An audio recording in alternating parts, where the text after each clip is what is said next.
그 황교안 대표에 대해서 참 이 탄핵 논쟁 이게 문제가 아니다. 네. 근데 이제 이 논쟁이 지금이라도 이야기가 먼저 돼야지 이게 만약 총선을 앞두거나 대선을 앞두고 또 불거지지 않아야 되는 지금 어찌됐건 어느 정도 정리선이 되는 게 왜 중요한가에 대한 얘기를 좀 해주시죠. 그러니까 지금 이게 이 김평무라는 탄핵 반대의 핵심 이 인물이 이렇게 난 이런 의견이다 그러고 저는 그 뒤에 있었던 이순희 인물이 아니다 난 이런 의견이다. 이게 나쁜가요 이게? 이게 다른 거죠. 근데 각자 다양한 시각에서 지금 이 간호사로 연구소 지금 이 네. 시청자들은 네. 어제 김평무 시각을 본 거고 네네. 제 시각을 본 거고 네. 굉장히 다양한 정보를 얻은 거 아닙니까? 네. 그렇죠. 그냥 지나가다가 그냥 뜨내기가 아니잖아요. 네. 그렇죠. 탄핵 반대 핵심 인물 두 명이 다른 생각 가지고 일단 이게 좋은 거지 이 독자들 입장에서는. 그런데 이게 여기 황교안 대통령 대행이 연결돼 있다 보니 지금 대표죠. 이게 황교안 대표에게 나쁜 건가?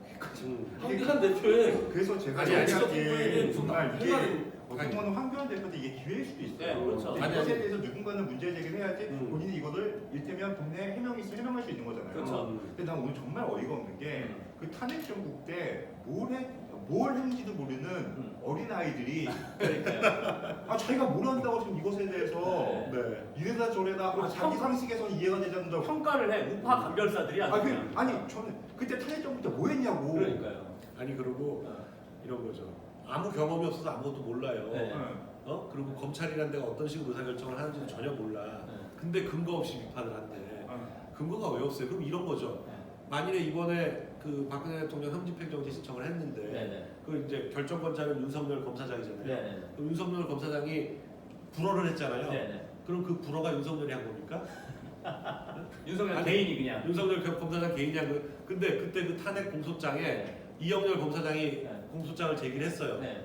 뭐 그러면 그 검사장이 이영렬 검사장이 그걸 박근혜 대통령을 공범으로 적시해가지고 하는 그 공소장을 네. 이영렬 검사장이 혼자 결정을 할 수가 있습니까? 아니 그러고 그건 조그만 회사라도 하나 운영해 보는 사람은 네. 그런 건 말이 안 된다는 걸 알아요. 과장 이름으로 나가도 중요한 사안이 얼마나 중요한 거예요. 그 이상 어떻게 중요합니까? 대통령을 공범으로 적시했는데 그걸 과장이 혼자 결정했다? 아니면 부장하고 같이 결정했다? 말도 안 되는 거예요. 그 당시 결정할 수 있는 최고 윗선에서 결정을 하는 겁니다. 그런 의혹을 제기한 거예요. 그럼 그 의혹을 저희가 제기한 게 아니고 저희도 몰랐어요. 그 얘기를. 김평우 변호사님이 당시 탄핵 재판을 하던 김평우 변호사님이 그 의혹을 제기하고 그것뿐만이 아니라 굉장히 다양한 의혹을 여러 가지 제기했기 때문에 저희가 이걸 방송할 가치가 있다. 그리고 탄핵의 주범은 황교안? 그 제목 저희가 딴 게 아니에요. 김평우 변호사가 딴 거고 그렇죠. 김평우 변호사가 오케이해서 그 제목을 올린 그리고 거지. 김평호 변호사님이 사실 이 얘기도 하셨습니다. 이 얘기는 원래 저희가 다음 방송에서 하려고 했는데 네. 김평호 변호사님이 박근혜 대통령께서 네. 그 구치소에 의자를 넣고 안 넣고 네. 그것 때문에 섭섭해하신 걸로 보겠냐라는 네. 말씀을 하셨습니다. 이 그러니까. 말은 뭐 여러분들이 무슨 내용인지 네. 여러분들이 판단해 주십시오. 박근혜 대통령께서 의자를 넣고 안 넣고 문제 때문에 섭섭해하신 거라고 보겠냐? 네. 라는 말 여러분들 그래서 저희가 이 말씀을 드리고 싶어요. 이게 지금 뭐 많은 분들이 그런 얘기를 하잖아요. 총선을 앞두고 네. 박근혜 대통령을 석방할 가능성이 높은데 네. 그 석방을 하려면 한다고 하면 네. 문재인이나 네. 좌파 쪽 생각은 뭐냐? 박근혜 대통령을 석방함으로써 우파를 분열시켜서 총선에서 승리하겠다는 전략하에 할 것이다. 변희재 대표님께서 보시기에도 문재인이가 일부러 내년 4월 총선에 임박해서 박근혜 대통령을 의도적으로 우파 분열을 위해서 석방 그럴 가능성이 좀 있지 않겠습니까? 저는 이제 1년간 조선일보하고 문화일보하고 한국경제를 봤는데 네.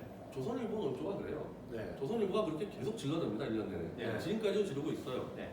문재인이가 총선 전에 그러니까 올해 말에 박 대통령을 석방시켜서 네. 이걸로 탄핵 논쟁을 보수에서 일으켜서 보수를 완전 분열시켜서 죽여버릴 거다. 네. 네. 조선일보가 그래서 그렇게 그렇죠. 쓰고 있어요. 지금 그렇죠. 쓰고 있어요. 네. 이거 지금 뭐 한겨레가 쓰는 게 아닙니다. 네. 네. 그러면은 그거는 일단 대비는 하고 있어야죠. 네. 대비하고 있어야죠. 네. 그거를 지금 그러니까 조선일보의 그 방식은 그러니까 박근혜 대통령을 완전히 묻어버리자고 주장하는 겁니다. 네. 그렇죠. 잊어버리자. 나오든 말든 그냥 투명인간처럼 하자 그러는데 조폭이야 뭘 묻어. 그게 그렇게 되려면은 이미 지금 태극기 집회가 없어졌어야 돼. 그러니까요. 태극기 집회 제가 아마 지난주 나갔을 때 점점점 늘어나고 있는 그렇죠. 집회가 숫자가 숫자가 많아지고. 늘어나고 있는데 어떻게 덮냐고요? 이게. 네. 이미 덮어버리는데 실패를 했습니다. 덮어버리는데 문재인도 실패했고 탄핵을 주도했던 보수 쪽 탄핵 주도했지 않습니까? 네. 다 실패로 끝났어요. 네. 조선일보가 덮자면 덮어집니까? 그러니까요. 지금 조선일보 자기들은 안 쓰겠지. 지금 네. 박근혜 대통령 뭐 나오는 거에. 유튜브가 다 찾아봤는데 네. 어떻게 막냐 이거죠. 그러니까 네. 합의를 하자. 자 우리 이제부터 박근혜 이제 말 듣고 내지 말자. 야, 문재인이가 내 석방시켜도 무슨 보수 연석회의 해가지고 금치고 박근혜. 안 되잖아요. 묻고 가자? 어떻게 묻어? 자 가로세로 묻어. 더 이상 이제 박근혜는 얘기하지 말자. 가로세로 이제부터 반 문재인으로 다 묻히자. 미디어치랑 몇 개 네. 붙자. 안정원까지 우리 셋이 묻으면요. 딴 놈이 장사로 튀어나와가지고요. 그러니까요. 거기가 이제 시청률 뭐 17,000전 나오고 네. 장사가 되잖아요. 박근혜 대통령이 네. 튀어나와요. 그러니까요. 묻는 건 불가능하다. 그럼 어떻게 할 거냐? 그러면은 결국 방법 하나밖에 없는 거예요. 그거를 지금부터 탄핵을 정리해서 네. 최소한 보수에서 탄핵을 가담한 사람들이 잘못했다. 네. 이렇게 정리하지 않고는 방법이 없는 거예요. 그러니까 차라리 그냥 그래 각자가 탄핵을 찬성한 사람, 탄핵을 뭐 반대한 각자가 그게 아니라 조선일보 논리대로 보수 통합해야 된다면 통합할 수 있는 유일한 길은 김무성이 뭐 유승민이 그리고 조선일보까지 탄핵 성급했다. 정치적으로 실패했다. 그러니까요. 그거 인정해 주면 되는 거예요. 그냥 분열 안 돼. 그 왜 본인들이 해놓고 아니, 그러니까 김무성이든 유승민이든 문제가 뭐냐면 본인들이 탄핵한 게 잘못됐다는 걸 인정을 하는 안 해요. 거예요. 그러면 보수 분열 안 돼요. 안 해. 절대로 안 해. 그건 인정하지 않으면서 그 묻고 가재. 그러니까 네. 탄핵에 책임이 있는 사람들이 지금 탄핵을 묻고 가자고 하는 거잖아요. 그러니까요. 근데 저는 황교안 대표한테도 이것에 대한 입장을 듣고 밝히라는 싶다고요. 거예요. 밝히라는 거죠. 아니, 그러니까 네. 이게 묻고 가자는 쪽에서 볼 때 황교안 대표는 박 대통령이 총리 임명했고 탄핵 때 대통령 대행이기 때문에 네. 자 보수가 묻으려고 할 때 그걸 쳐서 황교안을 무너뜨리는데 탄핵을 이슈화시키죠. 아까 어떤 그 젊은 농객분이 문재인이 여당이 이걸 왜 이슈시키냐? 탄핵은 이미 끝났는데 그럼 뭐 문재인 쪽이 탄핵은 뭐 부당하다 이렇게 얘기하냐? 아니 그 좌익하고 안 싸봐서 그런 것 같은데 지금 언론 모든 미디어를 유튜브 빼고 다 장악하지 않았습니까? 그렇죠. 언론 몇 개만 움직이면 끝나요. 자 보여줄까요? 한겨레 일면에 김평우 변호사가 등장시킵니다. 네, 그럼요. 일부러. 그런 식으로 하는 게 친문 좌익인데 뭐 문재인이나 여당이 이슈 안 한다. 김평우 변호사는 그거 어제 오늘 얘기한 게 아니에요. 다 2년 동안 얘기해오던 얘기예요. 저희한테 나와서 얘기를 했기 때문에 이게 쇼킹하게 들리는 거지. 우리가 매체가 27만 명이 보는 네. 채널이었으니까 한 거지 이미 오래전부터 그 얘기 하고 책을 내려고 이미 지금 책을 내서 근데 저기 제가 올해 안에 출간하시려 한 겁니다. 제 이야기만 할게요. 저는 그래도 황교안 대표가 대통령이 되었으면 좋겠다고 네, 생각하는 사람이잖아요. 네. 네. 근데 지금 일부 사람들 보면 이미 황교안이 권력이야. 그래서 황교안한테 지금 충성 경쟁을 한 것처럼 보여요. 권력 바라기들. 근데 이게 사실 생각해보세요. 사실은 네. 탄핵에 그 앞장섰던 사람들 네. 예순 몇 명 있잖아요. 그 사람들이 왜 탄핵에 앞장섰느냐? 빨리 박근혜 끝내고 반기문 대통령 시켜서 그렇죠. 또 계속 가자. 그러려고 그러려고 한 그러려고 한 거였어요.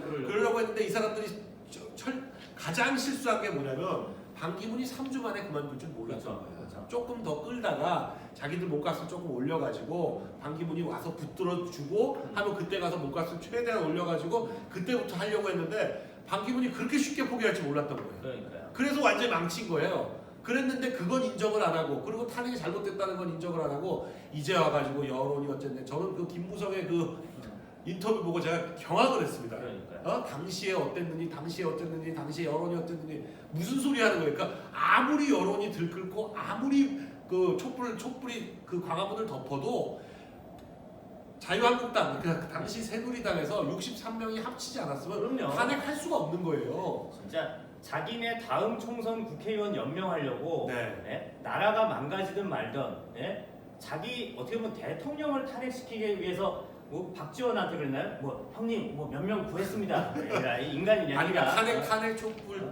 그 당시에 촛불이 네. 그때 더 셌습니까? 아니면 광우병 때가 더 셌습니까? 그러니까요. 광우병 때가 훨씬 더 셌어요. 그때는 아주 한 달, 두 달 동안을 광화문을 10만 명이 덮었었어요.